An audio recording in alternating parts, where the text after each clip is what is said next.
炒股票咧係有一個叫做風谷漲跌嘅循環圖嘅喎。因為你冇學過，你唔知啦咁有大周期同埋小周期。咁而家個市究竟係喺呢個循環圖嘅邊個位置咧？咁問你知唔知啊？咁你知道係估下啫。你唔使估啦，呢個圖咧係有理據嘅，去話俾你聽。而家係喺第八區噶啦。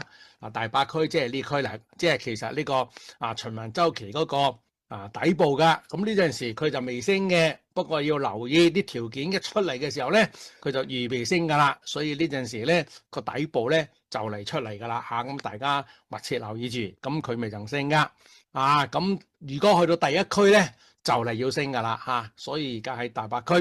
咁喺我哋舊年嚟講咧，我已經同大家報告過。舊年出現第一區嘅時候咧，同大家講咗啦。咁但係舊年喺年初嘅時候咧，即係舊年尤其係新曆就係2月4號啦，呢個同埋2月7號啦，喺我 YouTube 咧就同大家講咗即係舊年嘅年初7啦，遍地黃金大家快啲去狂掃去買貨嗰陣時喺 YouTube 㗎，而家嗰段片就喺 YouTube 嗰度你可以湊翻佢，你湊翻出嚟睇下嗰段片就喺 YouTube。舊年嘅年初7嗰陣時個市咧就喺個循環圖嘅一區嗰度噶，一區嗰度咧就係預備起飛噶啦。咁我哋呢個圖咧可以知道咧點樣幾時起飛嘅。咁當然啦，你要識啲條件啦。咁喺股票班嘅第一課會教你嘅啲條件，即係象徵一出嚟咧就係風谷漲跌嘅谷啦，就起飛噶啦。起完之後咧，經過第二階段同第三階段咧就升咗上去咧，咁就預備就要降落噶啦。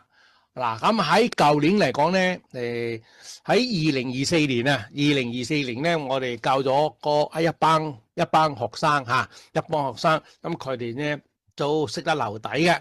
咁佢哋當然啦，最近梗係識得沽貨啦。例如喺今年嘅1月29號1月29號嗰陣時咧，我喺每週錦囊嗰度咧就發表報告啦，話個市咧就即係見頂啦咁就28000點係見頂㗎啦。咁大家喺成個月份咧都唔可以買股票嘅，亦都要沽咗你手頭就賺嘅股票㗎啦。咁話個市咧係會跌落去24呢個534或之下㗎咁因為事關嗰陣時係喺呢個股票班入邊嘅循環嗰個風谷漲跌嘅循環周期嘅第五區即係岌岌可危㗎啦。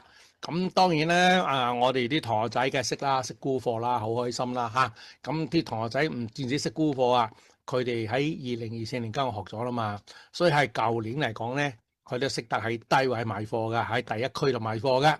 咁呢70幾個學生咧，佢90%咧都係可以應用我教佢嘅生死線嚟到入市嘅，同埋生死線嚟到出市嘅。佢加埋個循環圖咧，所以佢哋喺好早已經識得入市㗎啦。咁個低位佢哋都能夠捕捉得到嘅。咁高位更加去捕捉得到㗎我循環圖係有8個方位嘛，其實呢個螺旋係一個螺旋八卦嚟嘅。咁咧嚟講咧，咁可以知道高低喺邊度㗎有理據俾大家㗎。大家冇學過就唔知啦。當然佢哋嘅成績梗係非常之勁咁就唔係全部，咁有10零個咧都仲係懵懵地嘅，仲唔係學得好透徹嘅。咁佢哋都會嚟重讀㗎啦呢個下個星期一就開課啦，仲有少量嘅位